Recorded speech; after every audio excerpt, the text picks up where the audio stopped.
Ассаламу алейкум. Бисмилляхи рахмани рахим. Аллахумма салли ва саллим аля набийна Мухаммадин ва аля алихи ва асхаби аджмаин. Так, коротко о себе. Меня зовут Зармотов Бекхан Исаевич. Я в первую очередь преподаватель Ингурского государственного университета, кафедры математики и ИВТ, и плюс руководитель IT-школы Солва.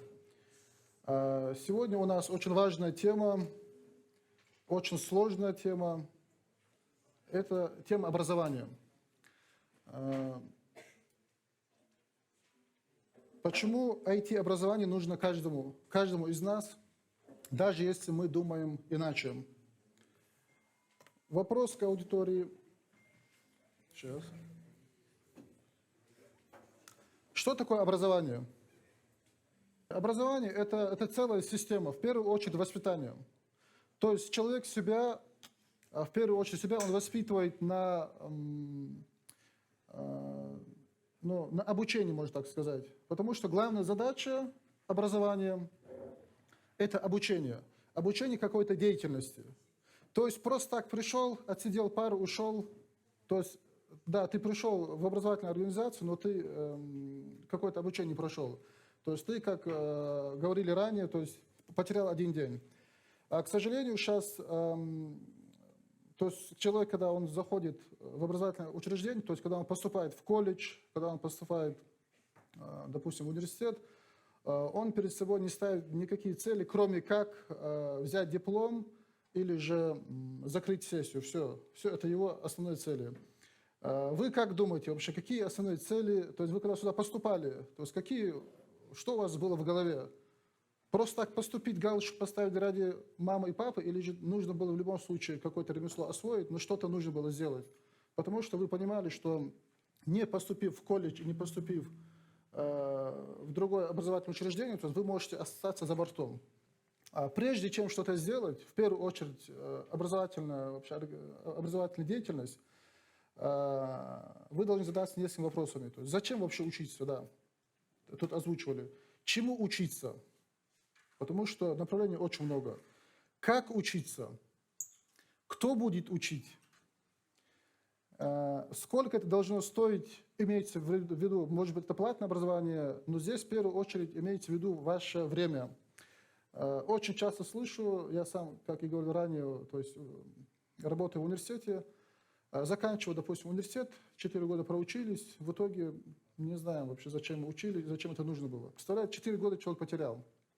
Возможно, он 11 лет потерял в школе, то же самое, то есть он не мог понять вообще, что с ним происходит. То есть он просто так идет в школу обратно, представляете, 11 лет. Человек изучает, условно говоря, математику 11 лет, в итоге он только знает элементарную математику. То же самое изучает информатику, то же самое английский язык. В итоге мало что кто знает. И на самом деле один самый главный вопрос, который вы должны задавать, это что мы получим в конце. То есть, допустим, если вы ко мне придете, допустим, как преподаватель, вы пришли ко мне, спрашиваете, допустим, я пришел, что я получу в итоге? Будут ли у меня знания или же не будут? И вы должны понимать, что в первую очередь желание, которое у вас отсутствует, у многих желание учиться, то есть его нужно возвращать. То есть, как было сказано ранее, то есть нужно самосознание. То есть человек сам должен к этому прийти, еще без мхалвесона. Если ему папа будет говорить, ты должен быть медиком, мама, ты должен быть юристом, а ты сам хочешь быть трактористом, я не знаю, что в итоге выйдет. Не знаю. То есть это что касается образования. В общем, теперь мы потихоньку переходим в мир IT. Коль вы, большое количество студентов, которые здесь присутствуют, то есть они айтишники, то есть вы должны понимать вообще, что мне будет давать этот IT, или что оно дает сейчас, в данную секунду. Возможно, это не нужно, возможно, это пиар. То есть подняли пиар, то есть и нужно учиться IT, все в IT пошли. Завтра придут, допустим, врачи скажут, нет, нужно учиться на врача, вы все пойдете учиться на врача. То есть вот это вы должны знать. В первую очередь, обучение к IT вам дает, так, сейчас, не туда, оно вам дает минимальную базу по компьютерной грамотности. На самом деле, куда я не пойду, в школу, возможно, в университет, возможно, в других каких-то организаций, допустим, чуть старшее поколение, то есть они страдают вот этим отсутствием этих знаний. Неумение работать за компьютером элементарно в программах офиса, допустим, Word или же Excel, у них возникает очень много проблем, и, соответственно, они очень много времени теряют. Вы как думаете вообще, что такое компьютерная грамотность? Вы как будущие специалисты, то есть вы уже вошли, как говорится, в IT, и вы должны примерно знать, что это такое. Пожалуйста. Умение пользоваться компьютером. Тогда как компьютер понимает только две цифры, 0 и единицу, представляете? Больше ничего не знает и не понимает. Дальше. Двоичный код, да. Что такое еще, то есть компьютерная грамотность? Да, да, не все. Правильное обращение с компьютером, в первую очередь, это с программами. Потому что сам компьютер – это железо, как мы знаем. А компьютерной грамотность, допустим, должен овладевать, мне кажется, каждый человек, независимо от специальности. Возможно, он не умеет чинить компьютер, то есть это другая специализация, но правильное обращение с программами, эффективное обращение с программой, вот здесь уже залог получается успехом. Тут у нас идет, компьютерная грамотность – это уровень знаний, необходимых для эффективного использования. То есть почему для эффективного использования? То есть человек что-то может знать, но может использовать это в других целях, правильно? Вопрос, зачем юристу компьютерная грамотность? Да, то есть везде стоят компьютеры. Еще что можно сказать? Молодец, молодец. То есть автоматизировать процесс чего? Работы. То, что раньше можно было делать в течение нескольких часов, сейчас можно сделать в течение нескольких секунд, на самом деле. Еще для чего, именно юристам? То есть самое элементарное, то есть они могут создать группу, допустим, даже в этом же WhatsApp или же в Telegram, и они могут там общаться. То есть что делать? Обмениваться опытом обязательно. У них бывают разные софты, то есть им нужно уметь пользоваться этим софтом. А зачем компьютерная грамотность врачу или же медику, медперсоналу? В любом случае, вы были в больницах, вы были в стоматологии, вы видели в любом случае вот эту работу, которую они проделывают. Зачем медику или же врачу компьютерная грамотность?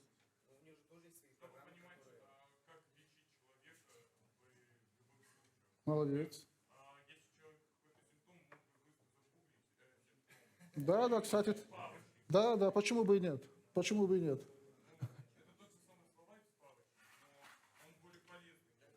Да. То есть врач, он как и человек, присутствует человеческий, получается, факт, он может забыть, он резко забыл. То есть он может зайти, вспомнить. Очень часто бывает. Дальше. То же самое, у них тоже есть свой софт, например, даже когда делают томографию или Да. какой-то снимок, им нужно хотя бы уметь пользоваться мышкой. То есть упрощает работу. То, что раньше делалось там, в течение нескольких, возможно, минут, имеется в виду там, в течение 40 минут или же часу, сейчас можно сделать несколько кликов за несколько секунд. То есть это что? Экономия времени. Помните, я сказал, что самый главный фактор, вообще, который мы используем, ресурс наш, это время. Неправильное использование времени приводит, на самом деле, к очень плохим последствиям.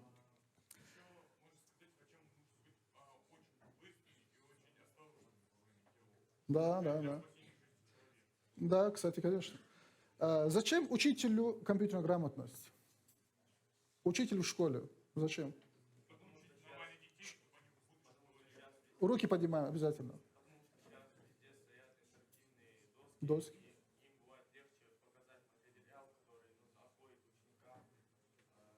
Да, есть такое.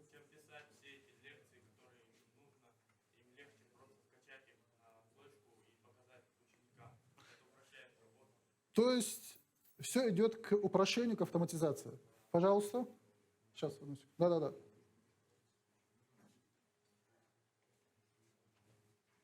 Когда началась популяризация, появилась потребность в коммуницировании с людьми другого языка, Мгм. знать другой язык. Начали учить язык, который назвали глобальным, английский язык.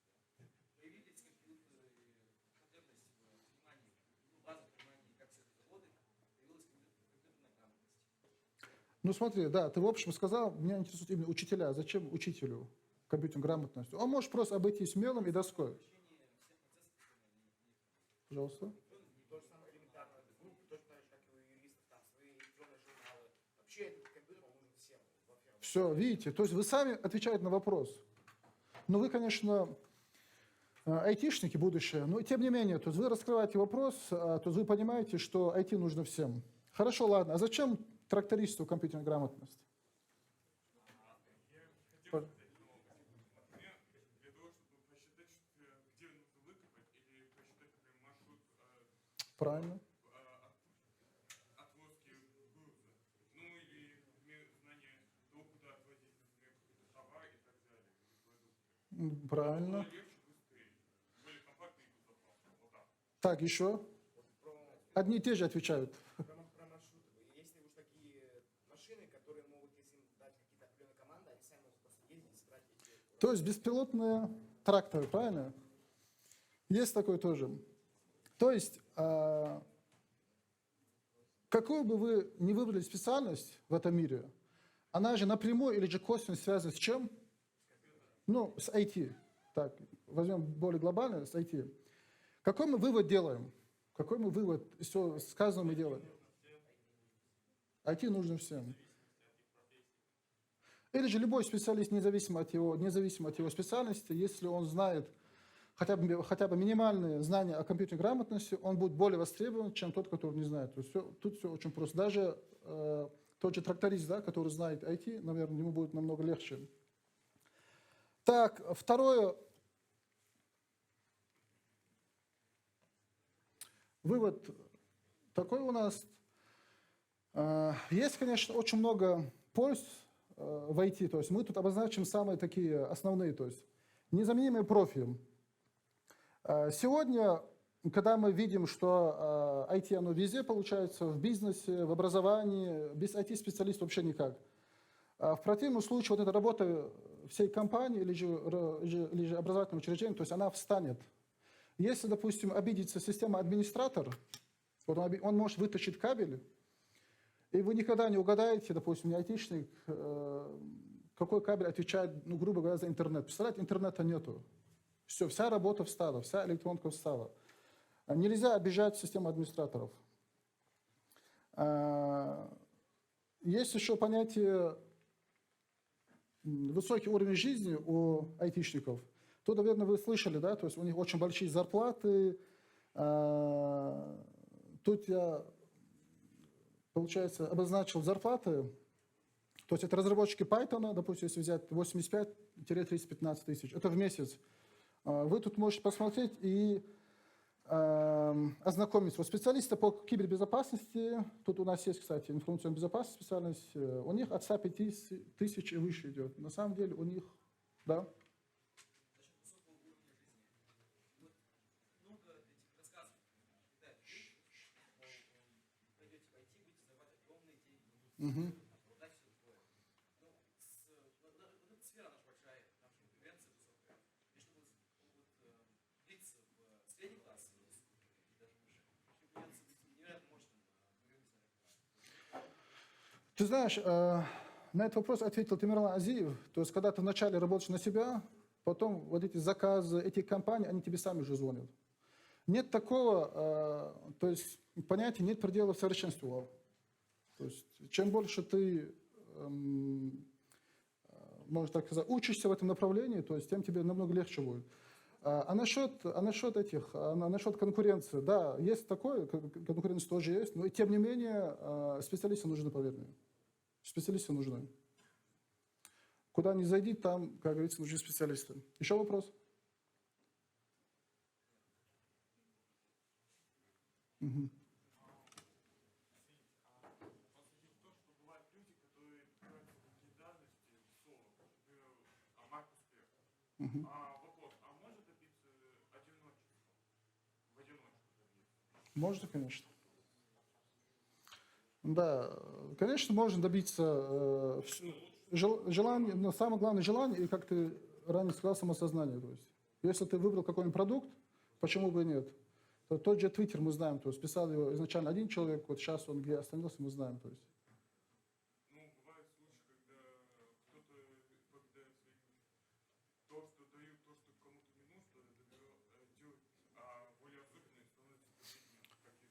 Да-да, это знаешь, из-за чего происходит? Из-за того, что когда мы поступаем или же выбираем какую-нибудь специальность, мы не ставим для себя эти точные вопросы. Вообще, что будет в конце?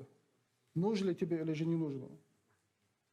То есть, когда человек выбирает просто специальность так, между прочим, для галочки, вот, возможно, он потеряет и время, и, соответственно, он может не добиться успеха.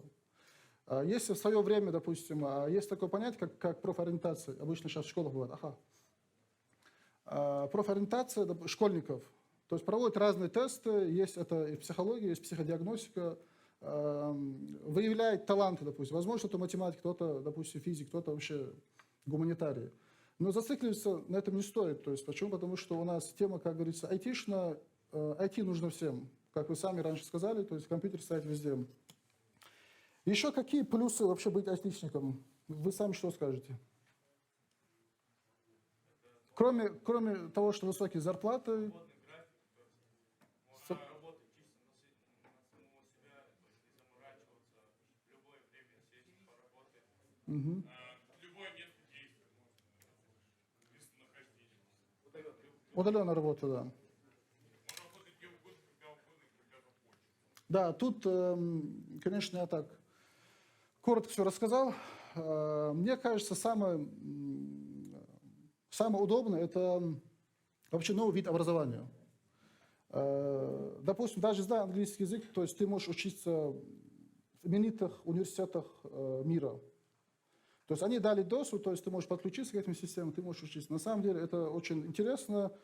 И что делает человечество ради этого? То есть мы знаем, то есть, когда сделали интернет уже полностью, если вы изучите тему интернета, вообще как работает интернет, многие, если вас спросить, что такое интернет, вы знаете, да? Вот кто не знает, что такое интернет? Вот, интернет знает, ну, все знают, что такое интернет. А если попытаться объяснить бабушке, что такое интернет? Бабушка не пользуется Инстаграмом, допустим, у нее фонарик, самый элементарный. Вот как ты объяснишь бабушке, что такое интернет, допустим, вот ты? Вот. Представляете, знаем, что такое интернет, но не можем объяснить, почему так происходит.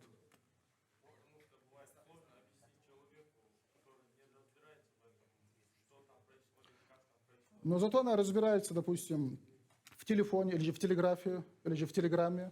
Ну, телеграм имеется в виду не такой, как у нас, приложение. Пожалуйста. Фактически можно объяснить, например, сказать, ты обычно пишешь письма, и это тебе приходится отправлять и долго ждать. А тут ты как только написал, человек тебе сразу может ответить. Молодец, видите, это один из аналогов ответа. То есть вы должны, получается, приводить аналоги с тем, что она знает. Можно еще привести пример, например, если бабушка любит что-то готовить, или кто-то любит готовить, Угу. вот, можно сказать о том, что можно найти когда интернет то, что хочешь приготовить. Например, Рецепты разные. Да-да, то есть если раньше были книги по рецепту, сейчас их можно находить в электронном виде. То есть тоже, да. Да, можно также сказать, бабушка открыть видеоблог, и она может раскрутиться, да? например, вот, знаете, люди, бывают, которые любят сериалы или фильмы, которые раньше выходили. Кто-то, например, из пенсионеров любит какой-то там сериал, который выходил в Советском Союзе, и хочется его посмотреть. Можно вот так вот записать и включить человеку. Ну, все верно. То есть, объяснив несколько раз и показав несколько примеров, бабушка наконец-таки поймет, что такое интернет. И она захочет, что вы ей купили телефон, смартфон. Понял? Так, следующий вопрос. Что вы можете сказать про онлайн-библиотеку? Кто-нибудь пользуется? Онлайн-библиотека. Кто за и кто против?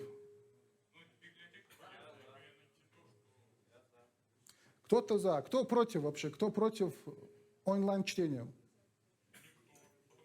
Вот есть кто против? Руки поднял. А почему ты против? То есть, когда ты в руке держишь книгу физическую, да, то есть, когда ты ее листаешь, слышишь шорох вот этого, этих листьев, да, которые ты, то есть у тебя знания намного быстрее закрепляются. А кому-то удобнее читать именно этот. Ну, на самом деле, тут вопрос такой, вопрос удобства. Некоторым и так, и так. Мне, честно сказать, иногда очень сложно воспринимать через компьютер. Почему? Потому что когда ты очень долго сидишь и читаешь, у тебя глаза могут устать. Но люди придумали такую штуку, как электронная книга. Вот много читаешь, и проблем никаких нету. Когда, ну, лет 15, возможно, 20 назад, когда мы рассказывали про библиотеки онлайн, очень сложно было вообще, ну, мы знаем, есть мусульманские ученые, у которых очень много трудов. В 4 гигабайта поместили практически все их произведения, а их очень много. Это огромные библиотеки, александрийские, какие-то йеменские библиотеки. То есть. Получив все это, собрали в одну флешку. И когда вот этим ученым нам сказали, вот вся библиотека вот здесь, они, конечно, в это не верили. Ну как такое может быть? Начали показывать, все нормально. То есть сначала это было непривычно, потом с временем, то есть люди привыкли. Сейчас многие на самом деле читают в электронном виде, мне как кажется.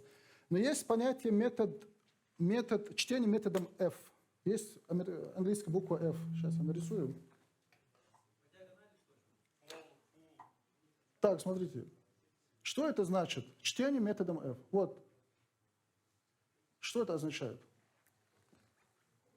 Кто додумается, сразу же подарок. Метод скорочтения нет. На самом деле все наглядно. Есть дизайнеры, они догадаются сразу же. Пожалуйста.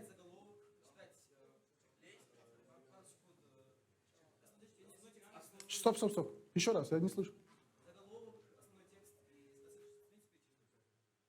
Очень близко. В интернете нет такого. Возможно, есть. Интернетом не пользуемся.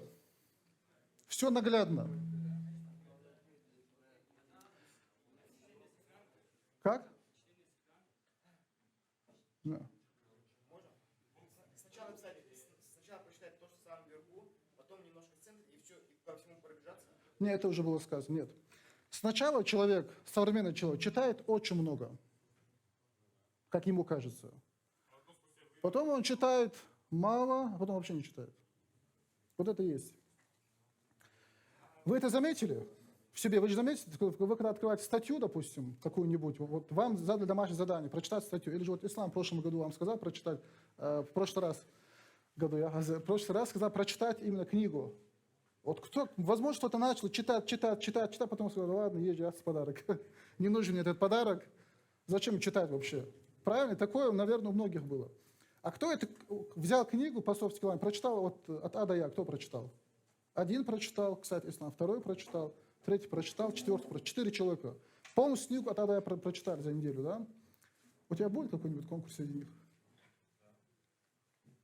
Так что насчет метода F никто не ответил. Давай.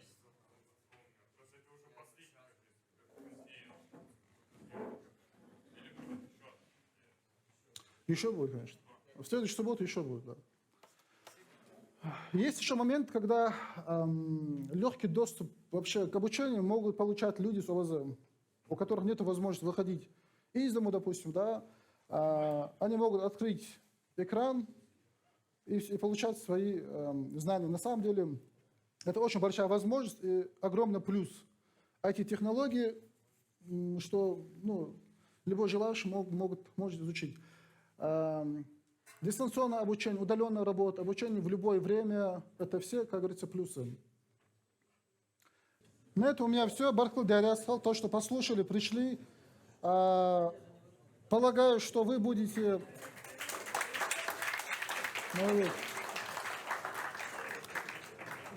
Очень надеюсь на то, что вы будете еще лучше учиться. И не забывайте про свои цели. Обязательно цели должны быть. Без цели очень сложно, как нам говорил Хотиев, то есть нужно эти цели писать и их добиваться. Бархлы Диарясхал, Адикалч.